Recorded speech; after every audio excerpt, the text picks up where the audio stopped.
Welcome, Titan Upload Live here, halftime report. Had to get on here and talk Titans. What a first half. There's some good things. There's some we still can't guard the tight end, unfortunately, so that's not very good. But for the most part, how you guys feeling? Tennessee Titans made a field goal. I mean, Gostkowski's looking pretty good out there. Derrick Henry's shut down. We still have 24 points. The Jaguars are doing their thing on offense. They're hanging in there. Again, without a running, they're having trouble running the ball. Kind of figured that going in. I mean, their running back from ISU, Robinson, had a really good first 8 carries last week and then was basically shut down 8 carries for 6 yards by the Colts. So the Titans right now, Robinson 6 carries for 17 yards.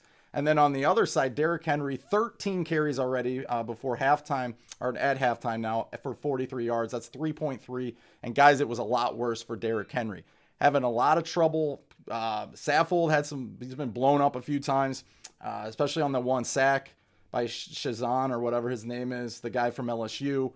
But offensively, Jonnu Smith showing up. Ryan Tannehill looking electric right now. Ryan Tannehill, 12 of 14 for 172 and 3 touchdowns. Jonnu Smith on the other end, 3 receptions, 80 yards, 2 touchdowns. And my guy, Corey Davis, coming up with some big grabs. I know he's not doing a lot on the stat sheet, but 2 catches for 19 yards and that brilliant throw from Tannehill. Brilliant catch for Corey Davis in between traffic.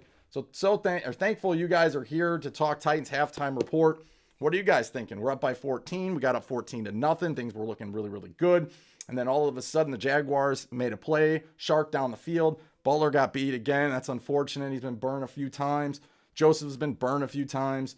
Landry is he's hanging in there, but the issue with Landry on that 4th and 3, Minshew rolling out to his left, that's Landry's spot. When you go back and watch the replay, Landry gets sucked in and he ends up on the other end of the field. So nobody was there. That was a big play at the time. But then we got the interception by Fulton, so it didn't matter. So I'm impressed with Chris Jackson. I'm impressed with the defense stopping the run again. And we just got to continue to put pressure on Minshew and not give him all stinking day. So again, after the game, we'll be live here for about 30 minutes after the game. And then we'll be live for roughly about an hour, break down this game, and hopefully it's a win. So far, it's looking good, guys. I hope you guys are excited. I'm excited. It's kind of nice to have football. And like I said, the Titans and Jaguars, it's not over. I'll be upfront with you. The Jaguars, they're an interesting team. They're young. They're full of energy. You can tell that's a different team today. They are not going to just fold and give it up. So they've been putting pressure on the Titans. They've been putting some points on the board, so we can see that. But on the other end of it, the Titans are just a better football team, They're deeper. Let's just be honest. We got a couple guys out. I'm not going to make excuses, but if you look around the NFL, there's a lot of guys. Barkley's out. Locke's out against the Steelers. And the Minnesota Vikings, can we phone a friend on this one and call someone who's running the Vikings? Because they're definitely, I don't know, they're taking a dump today against the Colts, and I don't like it. They're letting the Colts, Rivers already threw a pick, but they're letting Rivers kind of hang around. But again, if you're just joining, Jonnu Smith, 3 receptions, 80 yards. He's looked very electric. First play of the game, and then Ferkser. So let's get to your comments. We got Titans NM. We got Zach in the house saying 3 points. I don't know what they were doing with the onside. Jordan Scott, 22. I think 22 will get going. You're already seeing McNichols get a few carries. 2 carries for 7 yards. They've used Batson to get him a carry. Tannehill has a carry. But I think the Titans, it's important. The Jaguars are getting the ball right out of the gate. It's important to shut them down and control the running game again to finish this one out, okay? Again, Ryan Tannehill looks very good. He's had one bad throw, I thought. I know he overthrew Davis, but that was on the run. The screen pass was all Tannehill, and Henry probably had maybe a touchdown. He had some room in front of him. But Ryan Tannehill's played very, very well in this game. So for all the media that gets on Ryan Tannehill for saying, I don't know about the Titans because I don't know if Ryan Tannehill can do it again. So far, I saw Titans tape on Twitter. Ryan Tannehill, he said, is on pace to score 53 touchdowns this season if he keeps this up. I'm just saying. So Ryan Tannehill, Gostkowski looks pretty good today, so that's good. Again, Cam Batson, we've been hard on Cam Batson on this show. I honestly thought Mason Kinsey should probably deserve this spot here. especially with Raymond, again, no catches. And then we have Batson with, what's he got, 2 catches or one catch and one return, or one run. I'm impressed with Cam Batson. He looks like he's got a little energy. I thought we were expecting that from Raymond. So maybe Raymond picks it up in the second half. But again, A.J. Brown's out. Titans still putting up 24 points. Are you impressed? I know I am. Scott says, yeah, and that's a huge kick for Steven to hit that. I don't know if he's wearing socks, if anybody can let me know.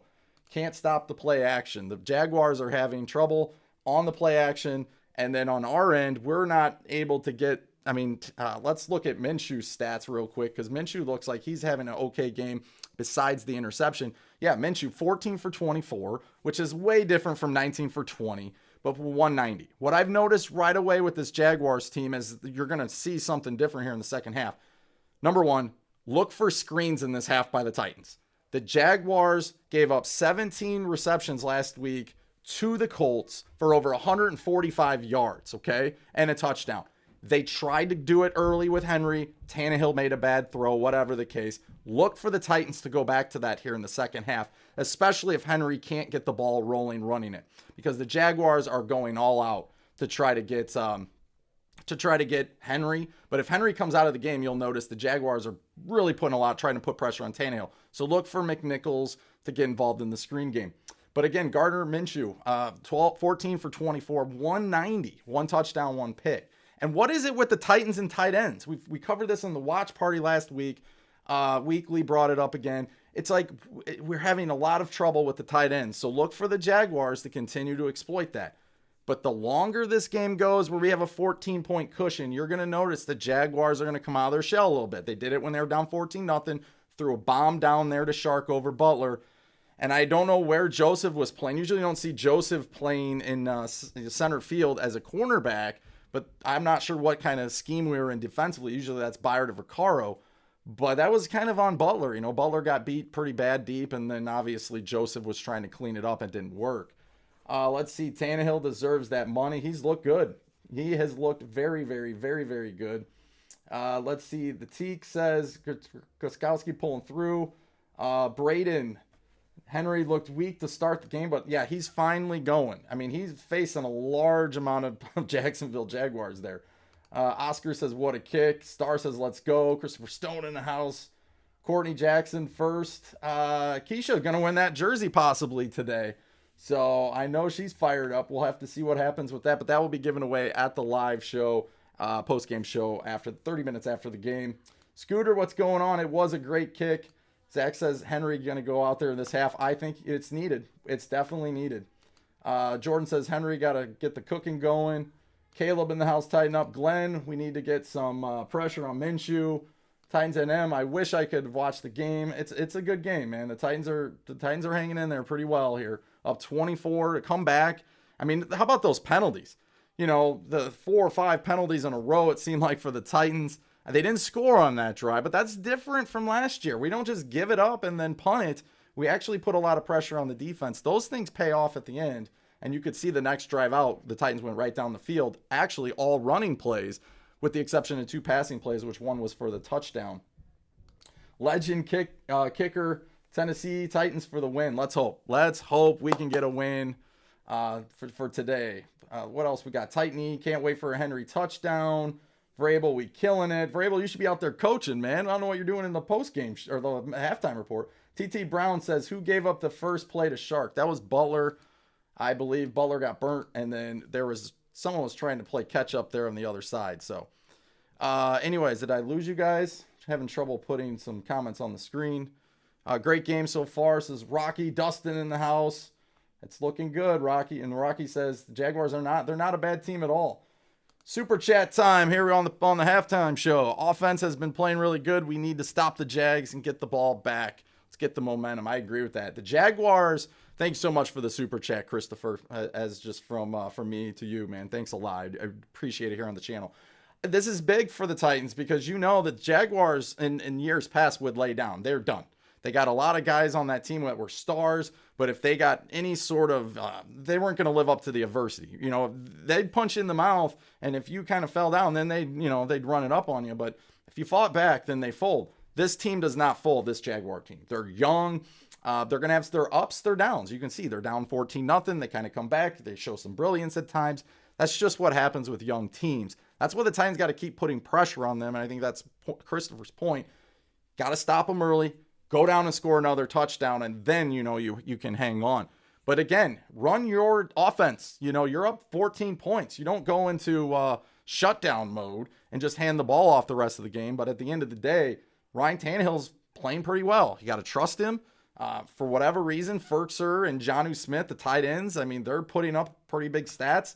Just the tight ends alone. If you look, Jonnu Smith, 3 catches, Ferkser 3. So that's 6 for 120 yards and 2 touchdowns. That's what the Titans are going to do to you. You can basically stack the box, and then they're going to basically say, hey, okay. And then, A.J. Brown's out, fine. We're going to put in a different, another weapon that we have, Ferkser, and he stepped up brilliantly. Lil Debbie says, many injuries around the league. Yes, and that's unfortunate. Very, very unfortunate. Chris Jackson, Scooter, great point. Chris Jackson playing pretty well. He's being out there. He's being tested. He's living up to what he needs to live up to as a 7th-round pick. Another great find for J-Rob. Chino TV says, we should make sure to finish the sack when we get to Minshew, and a lot of that's going to fall on Landry. Landry's got to do a better job of, if he wants to go out and rush the passer, it's fine. But on a 4th and 3, you cannot get sucked in and get all the way on the other side of the field. He just got immediately into that block, and he was on the other side of the field. Batson did shake Miles. It was great. And give Raymond credit, too, on the opening kickoff. He had a little shake and bake. But, it's just the kicker came down and put a lot of pressure on him. Jay Sean says, Ryan Tannehill is on fire. Look, maybe Corey Davis. But again, Tannehill's probably not going to throw it as much this half, especially if they stop the Jaguars early. So let's see if we can get Derrick Henry running. That offensive line's got to start. It's time to wake up and get ready. And it looked like the last drive of the game, other than the field goal, the one where we went 11 plays down the field and over 80 yards, looks like the line finally woke up there. So we're getting ready for the second half. Titans is 24-10. Are you guys surprised on this one? I know I am. I did not expect us to go out up 14-0. And then I give the Jaguars credit. They fought back. They made it a game again. And then the Titans end up going down and scoring. And the Jaguars come right back at a field goal. And then the Jaguars are young, so they're going to take more chances. There's nothing to lose. They're 1-0. They're having fun out there. And they went for an onside kick. So we're going to get back here to the second half. I just thought it'd be a good time to go live with you guys, see what you're up to. Hope so. Secondary getting picked apart. That's a problem. We'll get into it in the post-game show. Mr. Pop's got a chance to win the jersey, so congratulations to you as well. I'm getting out of here. You guys enjoy the second half. Don't forget, 30 minutes after the game, we'll be right back here to talk Titans, Jaguars, and let's hope we are in the lead for the AFC South. And go Vikings. Let's go. Get off the toilet. Let's play down in Indianapolis. Let's get a win, all right? So we'll see you guys soon. And don't forget, post-game show 30 minutes after the game. Let's go, Titans. Tighten up. See you.